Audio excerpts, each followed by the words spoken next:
Hey,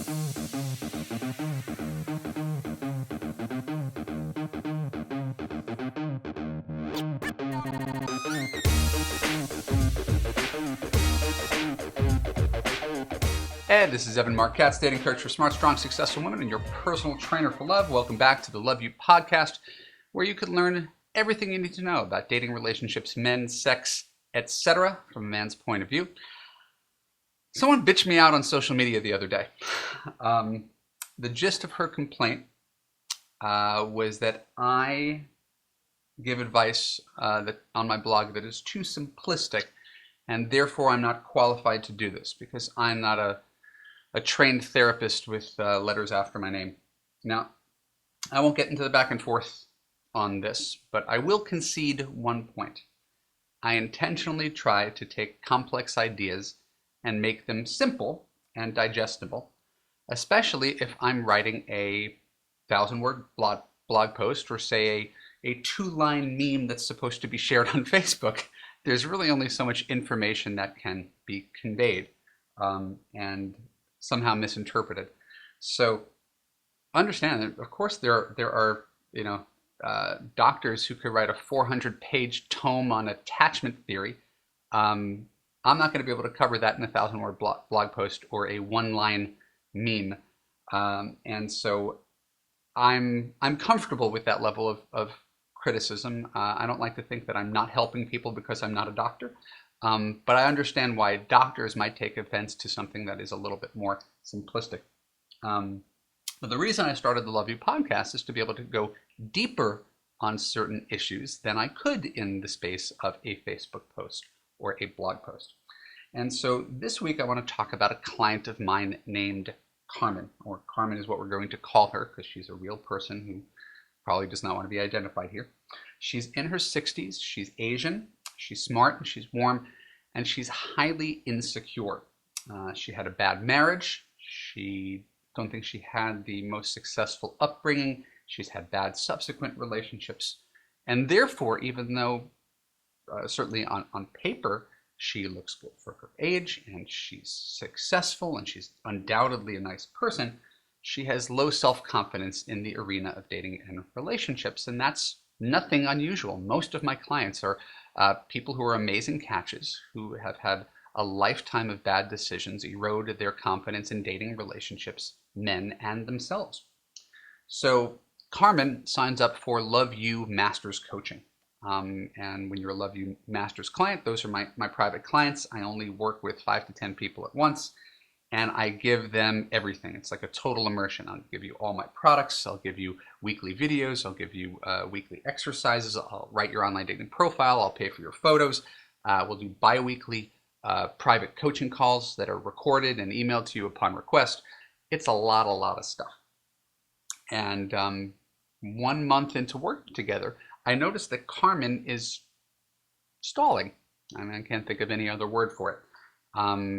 She's hesitating to put up her online dating profile. I notice after a couple weeks that, and she confesses to me in an email that she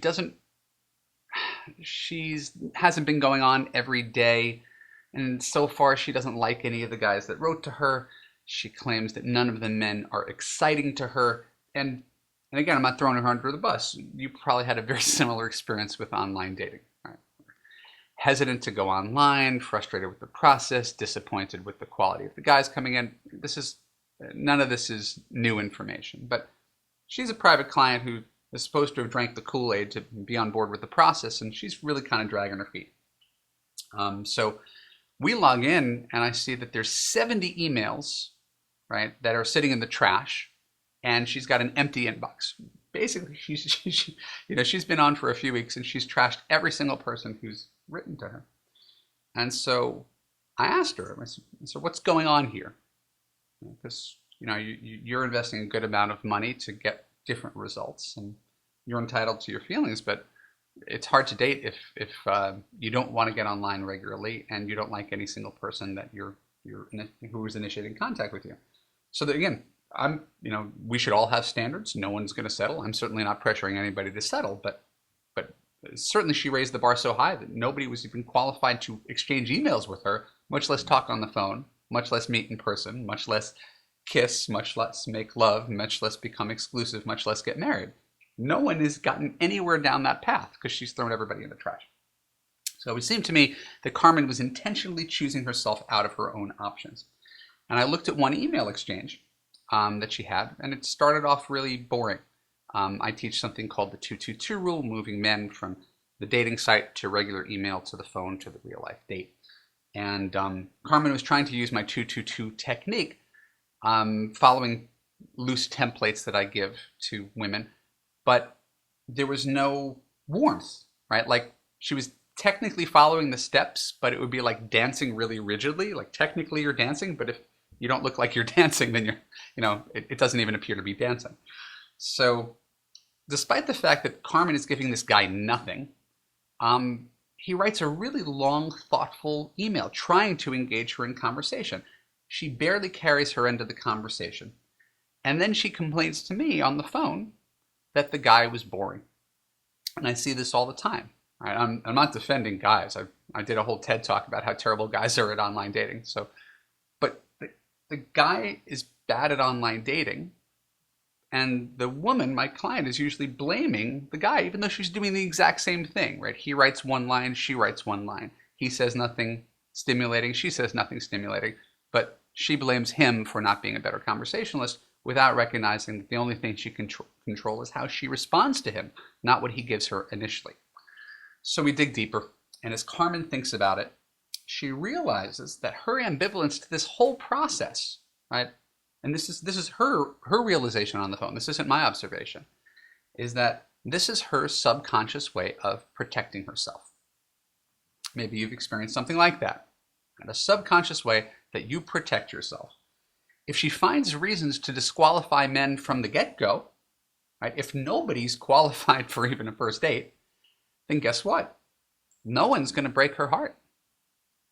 No one's going to verbally abuse her. No one's going to abandon her after 2 years. Right? So she's finding reasons to not like anybody to protect herself from what she feels in 60 plus years is the inevitable outcome. But again, when you disqualify someone from the get-go, if you disqualify everybody from your inbox, then there's no one to talk on the phone with. And if there's no one to talk on the phone with, there's no one to go on a first date. And that's sort of downstream. You're left with no love life whatsoever, all as a protective mechanism from pain.